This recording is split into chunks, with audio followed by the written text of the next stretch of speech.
Times by IDN Times dengan aku, Larasati Putri. As always ya, selama 30 menit ke depan, Enter Times bakal nemenin kalian semua. Bakal ada berita ter-up to date nih seputar entertain, food, travel, lifestyle, dan masih banyak lagi informasi menarik lainnya.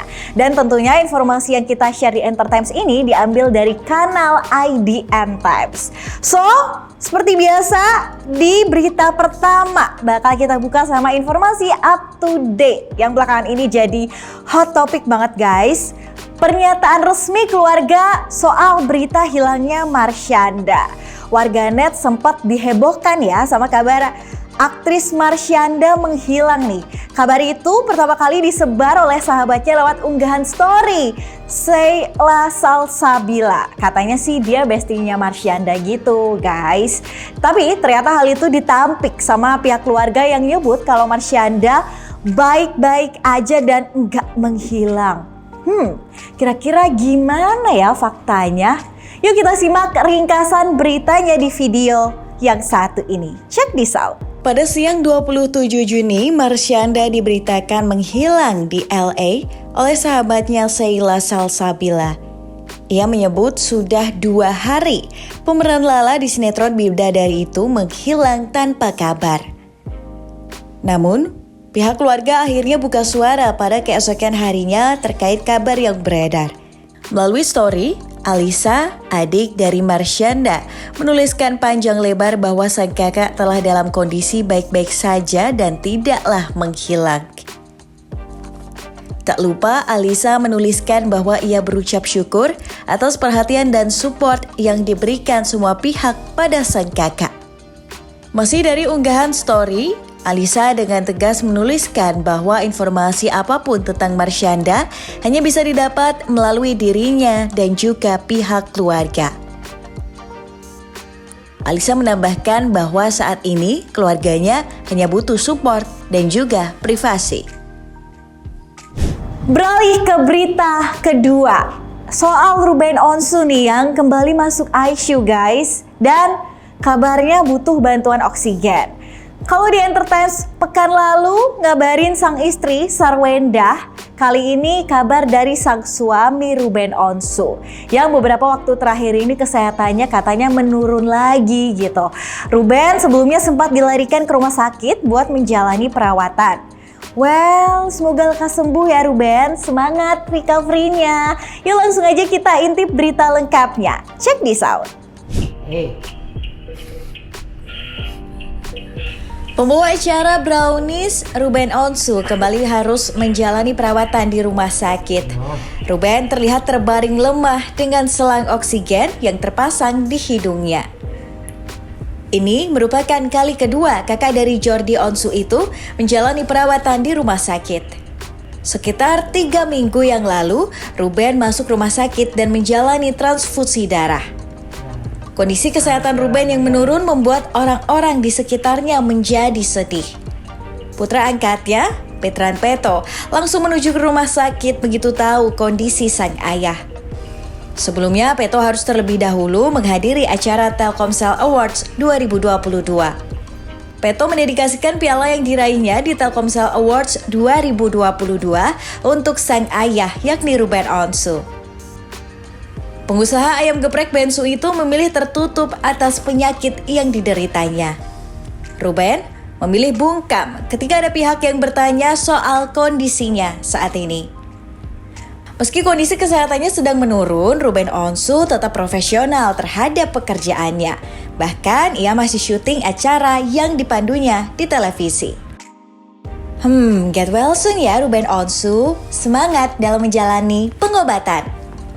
You are beautiful, beautiful, beautiful. Ya, pasti sobat milenial familiar sama lirik lagu yang satu ini ya. Yap, bener banget. Lagunya Cherry Bell. Masih inget gak sama member Cherry Bell yang namanya Gigi nih, alias Brigita Cynthia. Baru-baru ini Gigi buka-bukaan soal masalah kesehatan yang dihidapnya dari kecil. Ternyata Gigi punya eating disorder guys. Well, get well soon ya Gigi, semoga selalu kuat dalam menghadapi ini. Dan semangat terus, kamu bisa dan kamu hebat. Nah, langsung aja kita simak berita lengkapnya soal eating disorder yang diidap sama Gigi. Check this out. Eating disorder adalah gangguan makan atau perilaku terkait makan yang berlangsung terus-menerus sehingga menyebabkan masalah kesehatan baik fisik maupun psikis. Mengidap eating disorders, ini dia potret terbaru Gigi yang tuai simpati dari rekan sesama artis hingga warganet.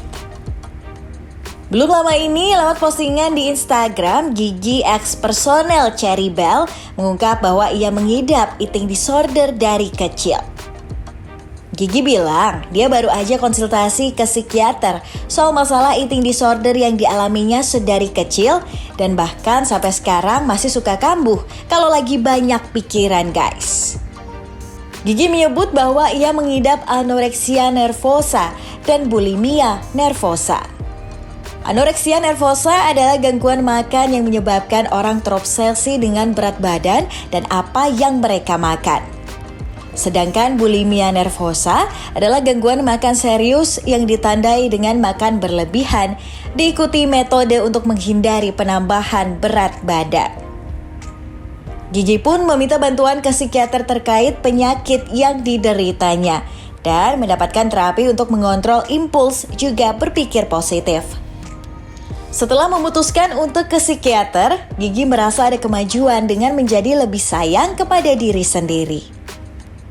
Gigi pun mengajak orang-orang untuk tidak sungkan meminta pertolongan jika punya masalah. Sejumlah rekan selebriti terlihat memberi dukungan padanya, seperti Putri Ayudhya hingga Christo Immanuel. Gigi belum tahu bagaimana ke depannya, tapi ia senang berani mengakui kekurangan dan berusaha untuk mencintai dirinya sendiri. Well, untuk Gigi dan kamu yang mengalami hal serupa, tetap semangat dan jangan menyerah ya. Kamu bisa dan kamu hebat. Berita keempat guys, setelah melangsungkan akad di 20 Maret 2022 lalu, Putri Tanjung dan Gwinandra Jatikusumo akhirnya menggelar resepsi pernikahan di Hotel Mulia, Jakarta di Jumat 24 Juni lalu. Acara yang meriah ini dihadiri oleh berbagai kalangan. Ada rekan artis sampai politisi, bahkan pebisnis kedua pihak keluarga. Wow, kok aku nggak diundang ya? Siapa lo Laras? Sekali lagi selamat ya buat Putri dan Gwinandra. Ya, yuk kita intip potret resepsi pernikahan megah ala Putri dan suaminya nih. Langsung aja, check this out. Putri Tanjung dan Gwinandra Jatikusumo menggelar resepsi pernikahan mereka 3 bulan setelah mengucap ijab kabul. Pasangan ini menggelar pesta pernikahan pada 24 Juni. Namun foto-fotonya baru beredar pada Sabtu 25 Juni 2022. Resepsi dengan tema internasional ini berlangsung meriah banget. Dekorasinya cantik abis. Para tamu undangan juga memakai dress code dasi hitam bagi laki-laki dan gaun untuk perempuan. Putri Tanjung tampak sangat bersemangat sejak mempersiapkan diri untuk resepsi pernikahannya. Para besti yang selalu mendukungnya pun setia mendampingi sejak awal. Salah satunya Maudy Ayunda, besti Putri yang datang sejak anak Chairul Tanjung itu didandani. Maudy menjadi salah satu orang yang memberikan nyanyian di acara tersebut. Gak cuma Maudy Ayunda, banyak rekan artis yang turut diundang. Dari Vidi Aldiano hingga Nagita Slavina terlihat hadir. Seru banget, resepsi pernikahan megah dan meriah ini jadi salah satu momen paling mengesankan untuk Putri Tanjung dan sang suami. Walaupun Putri Tanjung dan Gwinandra baru menggelar resepsi pernikahan 3 bulan setelah akad, tapi nggak mengurangi keseruan dan kemeriahan acara tersebut tentunya ya. Tetap megah nih guys.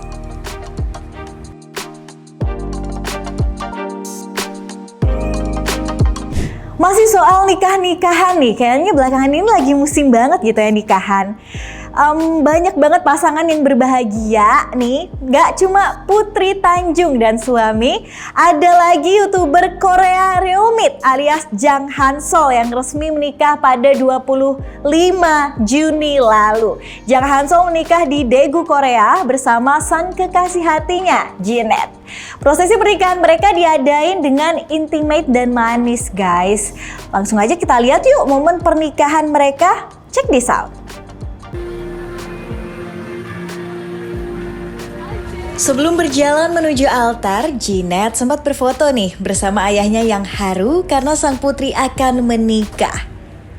Jeanette tampil sederhana dengan gaun model Sabrina berwarna putih. Tampak belakang Mas Hanso alias Korea Reomit nih guys waktu akan berjalan menuju altar. Ia sempat meneteskan air mata loh, terharu kali ya. Saat berjalan menuju sang suami, Jeanette menyanyikan lagu berbahasa Korea yang sontak bikin Mas Hanso senyum haru. Layaknya pernikahan di Indonesia nih, Mas Hanso dan Jeanette juga melakukan sungkeman atau penghormatan pada kedua orang tua.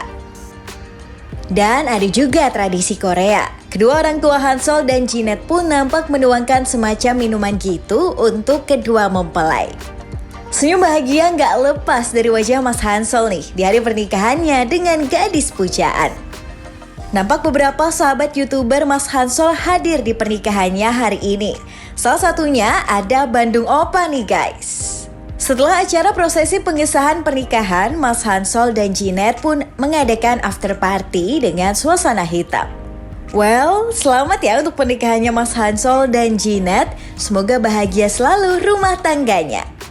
Sobat milenial jangan kemana-mana karena Entertimes habis ini bakal balik sama rekomendasi film di bulan Juli yang bisa kalian nikmati di Netflix. So, stay tune! Yang baru di IDN App, tonton live streaming kreator dan topik yang kamu suka, beri hadiah dan ngobrol dengan streamers favoritmu, bisa nonton sambil berkegiatan lain tanpa perlu langganan. Yuk download sekarang!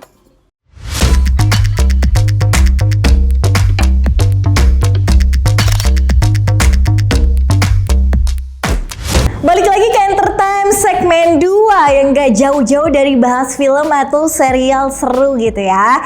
Kali ini Entertimes punya deretan rekomendasi film Netflix yang bakal siap tayang di bulan Juli ini guys. Macem-macem banget sih alirannya, dari thriller sampai romantis dan komedi juga ada. Penasaran listnya apa aja? Mending siapin catatan dari sekarang. Check this out! Hai Sobat Milenial, berikut merupakan 8 film orisinil Netflix yang siap dirilis pada bulan Juli 2022. Cocok masuk watchlist. Pertama, ada Hello, Goodbye, and Everything in Between yang merupakan film orisinil Netflix. Diadaptasi dari novel karya Jennifer Smith. Film beraliran romantis ini dibintangi oleh Talia Ryder dan Jordan Fisher.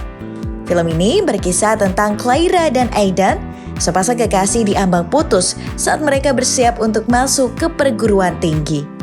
Keduanya kemudian menelusuri kembali hubungan mereka di satu kencan terakhir.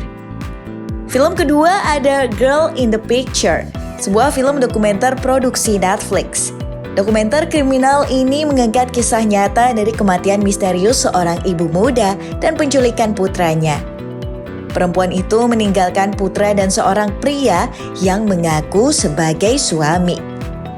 Dokumenter ini akan menyingkap soal identitas asli dari perempuan itu dan seorang buronan yang menjadi pusat dari seluruh kisahnya. Ketiga, film animasi The Sea Beast. Chris Williams berkarya lagi di film terbarunya setelah menjadi co-sutradara di balik berbagai film populer Disney. The Sea Beast akan mengikuti kisah seorang gadis belia yang menyusup ke kapal pemburu monster. Mereka kemudian bertualang ke perairan yang belum pernah terjamah sebelumnya sambil melawan monster laut. Keempat, My Daughter's Killer. Film dokumenter asal Prancis ini mengangkat kisah nyata seorang ayah yang kehilangan putrinya dalam kasus pembunuhan. Selama beberapa dekade, ia berjuang untuk membawa pembunuh putrinya tersebut ke pengadilan di Prancis dan Jerman sebelum mengambil tindakan ekstrem. Kelima, Persuasion. Film ini mengikuti kisah Anne Elliot yang bertemu kembali dengan pria yang hampir menikah dengannya, Frederick Wentworth.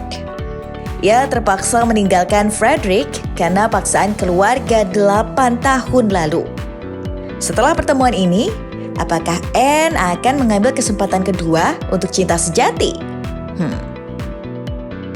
Keenam, ada film blockbuster berjudul The Gray Man. The Gray Man mengikuti kisah Kurt, seorang mantan pembunuh bayaran dengan kode nama Sierra Six yang pernah bekerja untuk CIA. Setelah membocorkan rahasia agensi, ia menjadi buronan para pembunuh bayaran internasional. Film orisinal Netflix di atas siap dirilis secara global sehingga kamu bisa menyaksikannya. Menyajikan kisah beragam aliran, udah nentuin belum film yang bakal masuk ke watchlist kamu? Yang mana nih? Kalau tadi kita udah bahas soal film, sekarang kita mau bahas soal serial ya guys. Terutama buat kalian yang penggemarnya Geng Hawkins nih. Stranger Things 4 part 1 kan udah tayang gitu di 27 Mei 2022 kemarin. Dan part 2-nya bakal tayang di 1 Juli ini. Banyak orang yang gak sabar menantikan kelanjutan cerita dari serial ini buat ngedapetin jawaban dari misteri yang ditinggalin di part pertama. Kira-kira apa aja ya misterinya? Yuk langsung aja kita simak dikit nih sebelum nonton part 2-nya. Check this out. Pertama, ada misteri hubungan Vecna dengan Mind Flayers. Vecna sebutan untuk musuh terbaru geng Hawkins. Di episode ke-7 terungkap bahwa Vecna merupakan perwujudan dari Henry Krill, anak laki-laki Victor Krill yang jadi partisipan pertama dalam program rahasia pemerintah yang juga diikuti oleh Eleven. Vecna merupakan dalang dari kasus kematian misterius yang melanda SMA Hawkins. Hal itu menunjukkan bahwa Vecna memiliki kekuatan dan pengaruh yang besar baik di Upside Down maupun di Hawkins. Namun jika kamu penggemar berat serial ini, kamu pasti masih ingat dengan Mind Flayers, monster dari Upside Down yang lebih dulu meneror geng Hawkins di musim sebelumnya. Mind Flayers juga memiliki kekuatan besar terhadap Upside Down. Hal itu membuat banyak orang bertanya-tanya mengenai hubungannya dengan Vecna. Misteri selanjutnya saat Nancy, Steve, Robin, dan Eddie menjelajahi Upside Down saat berusaha menghubungi Dustin. Nancy sadar bahwa waktu di Upside Down berhenti tepat di hari menghilangnya Will Byers. Dan masih ada beberapa misteri lainnya yang bakal terpecahkan di Stranger Things Season 4 Part 2. So, Sobat Milenial, get your popcorn and have a Netflix time! Guys, jangan kemana-mana karena habis ini Entertimes bakal balik lagi di segmen 3 dengan informasi yang menarik. Ada satu rekomendasi buat kalian yang bingung weekend mau kemana. Ada tempat yang menarik banget buat kalian. So, stay tune terus ya di Entertimes by IDN Times. IDN Programmatic OOH is the first internet and GPS-connected out-of-home media platform.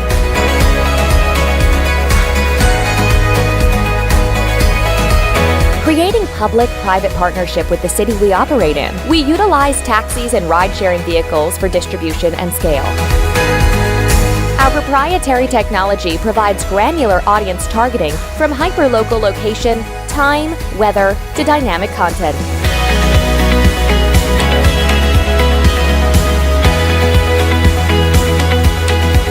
We bridge your digital life to real life.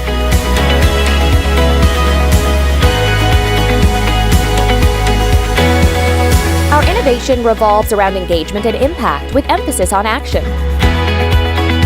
IDN Programmatic OOH. Smart screens for smarter cities.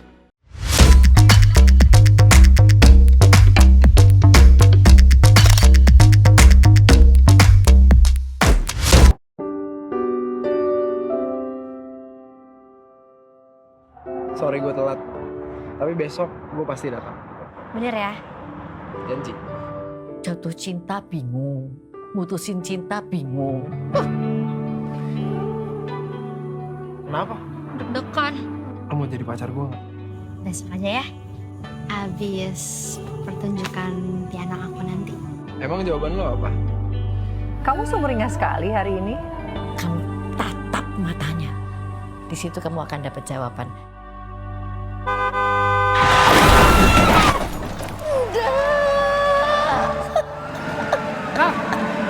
Sinar. Ibu cuma tidak ingin Sinar lebih menderita. Sinar, nggak ada lagi artinya ya.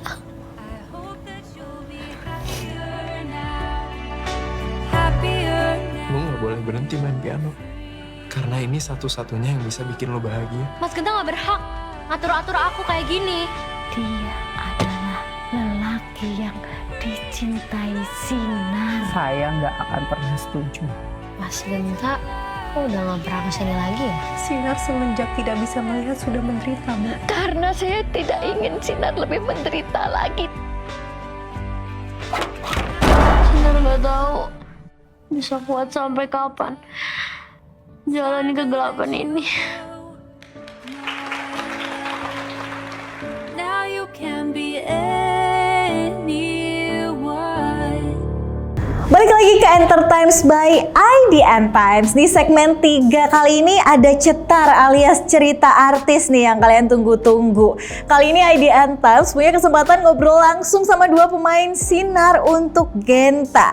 Ada Ziva Magnolia dan Naufal Samudra yang curhat-curhat soal kisah di balik film Sinar untuk Genta nih, Besti.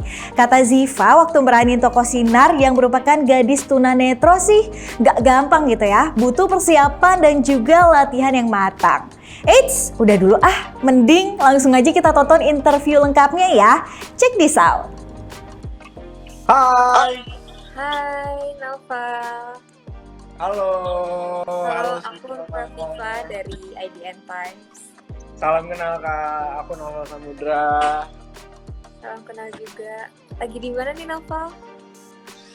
Seperti biasa, aku lagi di lokasi syuting. Oh, lagi syuting ya. Oh, sekarang lagi istirahat ya? Iya, barusan habis take, terus aku dikabarin untuk live Instagram, makanya aku dibolehin untuk balik ke base camp dulu sebentar. Kesibukannya sekarang apa nih, Naufal, selain syuting? Sambil nunggu Zivanya join ya? Kesibukan aku sekarang lebih fokus di syuting aja sih Kak. Soalnya sekarang lagi stripping kan. Begitu. Sebentar, Naufal, nih Zivanya udah join juga. Aku udah invite. Hai Sinar. Hai Kak Naufal, halo. Halo Ziva, kenalin aku Rafifa dari IDN Times. Halo Kak Rafita, salam kenal. Halo, sebelumnya selamat ya untuk film kalian, Sinar untuk Genta yang mau tayang besok. Makasih. Thank you. Kabarnya Ziva gimana nih? Aku tadi udah nanya Naufal. Baik Naufal banget. lagi. Iya. Ziva juga Iya, lagi iya, syuting atau lagi apa nih? Iya, ini lagi prepare buat live nanti di RCTI. Oh gitu. Semangat, Njip. Thank you. Sukses juga buat Kak Naufal lagi syuting ya. Amin ya rabbal alamin. Semoga tidak capek ya. Nah, kita ngobrol-ngobrol yuk seputar film Sinar untuk Genta yang akan rilis besok ya. Boleh diceritain nggak sih gimana peran kalian apa di film ini? Oke, aku dulu kali ya. Boleh. Yes. Aku berperan sebagai Sinar. Sinar ini tipikal orang itu dia ceria gitu. Pokoknya semua yang dia lakuin itu pasti selalu ada keceriaan di dalamnya. Di Sinar itu. Terus karakternya sendiri tuh Sinar gimana? Sinar itu orangnya segala sesuatu yang dia lakuin, mau hal itu mungkin menyakitkan, tapi dia selalu bisa menerima itu gitu, bisa melihat sisi positif dari setiap apa yang dia lakukan gitu. Gitu. Oke, kalau untuk Naufal sendiri, Wah, Apa? Sinar itu adalah Ziva. Iya. 11-12. mirip ya? Ya begitulah ya. Kalau untuk karakter lo sendiri gimana? Kalau untuk karakter Genta, dia itu misterius, dark, awal-awalnya masih jutek, dan dia itu punya beban dari keluarga juga, karena dia melakukan sesuatu yang sebenarnya dia nggak sukain gitu. Tapi itu tuntutan keluarganya, dan keluarganya juga ingin si Genta ini bersama seorang wanita lain. Ya bisa dibilang dijodohin gitu. Oh gitu. Ya. Dan Genta setuju akan itu. Oke. Nah kalau boleh diceritain dulu nih sebelumnya, film ini tuh bercerita tentang apa sih?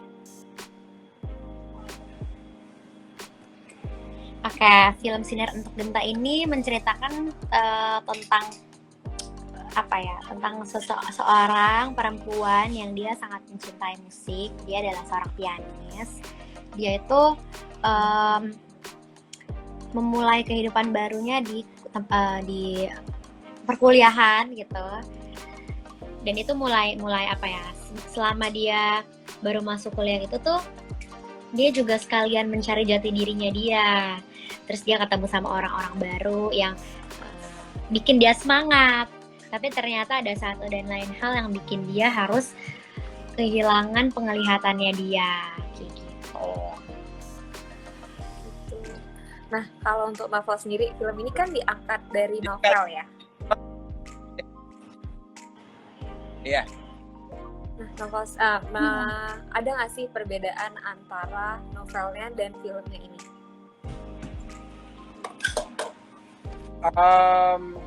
Novelnya sih memang pasti ada beda ya, karena kalau misalnya penulisan novel itu kalau mau dijadiin film, mereka harus merubah novel menjadi skenario, dan pastinya durasi tidak akan cukup kalau pengen ngebahas semua yang ada di dalam novelnya. Jadi memang harus disesuaikan sama waktunya juga, dan harus diubah dari novel menjadi skenario. Tapi ini cukup bagus banget kok, maksudnya nggak terlalu beda banget. Aku jadi nggak sabar juga nih mau nontonnya. Nah, untuk kalian berdua nih, ada nggak sih beban saat berperan di film ini? Kan mengingat novela ini sangat laris kan ya? Ada nggak beban yang kalian alami kemarin pas syuting gitu? Kak Novel lagi minum.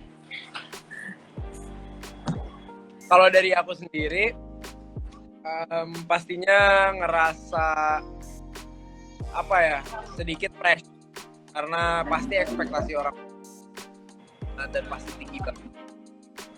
Ini banget gitu. Jadi kalau semoga semua tahun itu pada suka dengan performa aku dan Siva di sana, dan semoga kita menyertakan kali ini. Kalau untuk Siva sendiri gimana nih, Mbak? Nah, kurang lebih sama ya, sebenarnya beban kalau kita harus, bebannya ada banget, apalagi kalau novel itu kan mungkin orang cuma membaca tulisan dan mereka punya hayalannya mereka sendiri yang mungkin kita nggak terlalu bisa menyesuaikan, tapi sebisa mungkin dengan adanya reading dan ketemu sama banyak orang, maksudnya ketemu sama cast-castnya, sutradaranya tuh bisa mempermudah juga untuk merealisasikan apa yang ada di dalam novel. Dan juga kesulitan aku pribadi sih sebagai seorang tunanetra ya, jadi itu lumayan susah. Aku berusaha banget untuk bisa merasakan dia, kalau aku nggak punya, maksudnya aku kehilangan penglihatan, itu apa yang aku rasain, apa yang harus aku lakukan gitu, itu sulit banget sih buatku. Berita terakhir yang udah aku janjiin tadi ya, bakal ada satu tempat yang bisa jadi rekomendasi kalian buat menghabiskan waktu di akhir pekan nih.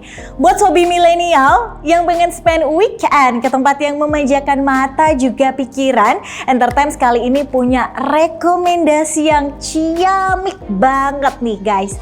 Terutama buat kalian penggemar Marvel Comics. Soalnya Marvel Studio ngadain Marvel Exhibition yang bertajuk Marvel Studios, A Universe of Heroes yang berlangsung dari 3 Juni lalu sampai 14 September 2022 mendatang. Dengar-dengar sih pameran yang diselenggarain di Pondok Indah Mall 3 Jakarta ini merupakan Marvel Exhibition terbesar di Asia Tenggara. Wow, menarik juga ya, jadi penasaran sih. Kalian penasaran gak sih gimana suasana di sana? Mending lihat video yang satu ini dulu yuk, check this out. Pada Marvel Studios A Universe of Heroes Exhibition Indonesia diperlihatkan 7 macam kostum Iron Man yang berbeda dari masa ke masa. Ada pula kostum Captain America yang digunakan oleh Steve Rogers. Wih, keren ya. Gak cuma itu, Shield milik Captain America juga dipamerkan di exhibition ini. Serasa pengen megang gak sih? Eits, tapi nggak boleh sembarang pegang ya guys. Terdapat pula hammer Thor atau yang dikenal dengan Mjolnir loh. Wih, kira-kira ada orang Indonesia yang bisa cabut nggak ya? Hihihi. Di pameran ini juga dipertontonkan 3 buah kostum yang pernah dikenakan oleh Doctor Strange nih. Mana kostum favoritmu dari ini, sobat? Infinity Gauntlet yang terdiri dari 6 Infinity Stone ini ternyata besar banget pas ditonton langsung. Ngeri juga ih. Buat kamu yang pengen tahu cerita di balik Infinity Stones itu, juga bisa langsung mendengarkan lewat audio di pameran ini loh. Gokilnya masih belum habis. Kostum Cersei Eternals juga dipamerin di exhibition yang berlangsung dari 3 Juni sampai 14 September 2022 ini. Bahkan nih, kostum milik Scarlet Witch yang dikenakan oleh Wanda Maximoff juga dipamerkan di sini. Kelihatan keren banget gak sih?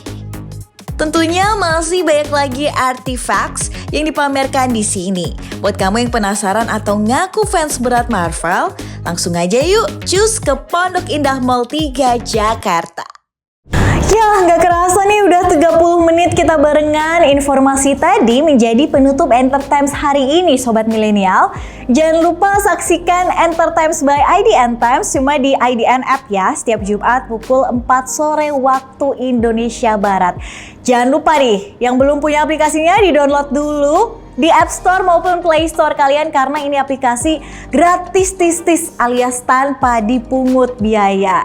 Buat yang nggak bisa nonton hari Jumat jangan khawatir karena Entertimes bakal ada rerun-nya di YouTube channel IDN Times setiap Sabtu jam 2 siang waktu Indonesia Barat aka 14 waktu Indonesia Barat.